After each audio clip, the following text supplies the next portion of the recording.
Sekarang kita bahas tentang TikTok algoritma. Apa sih bedanya algoritma TikTok dengan media sosial lainnya gitu ya.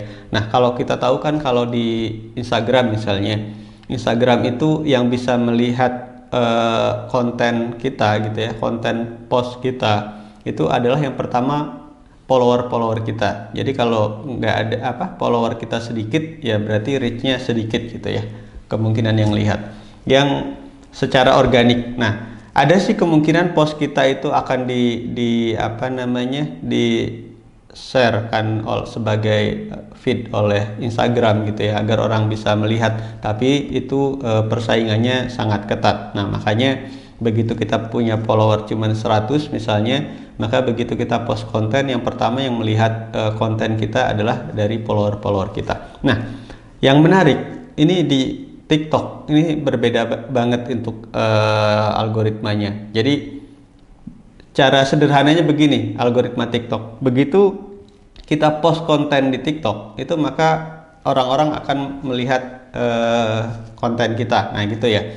Begitu orang melihat konten kita, circle kecil yang pertama ini, itu circle berikutnya dia akan nyebar gitu ya. Jadi efeknya seperti bola salju. Jadi begitu teman-temannya lagi lihat, orangnya lagi lihat gitu ya. Jadi semuanya, jadi efek viralnya itu di TikTok itu sangat cepat gitu.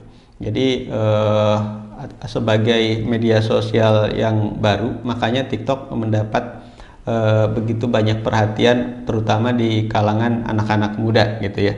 Jadi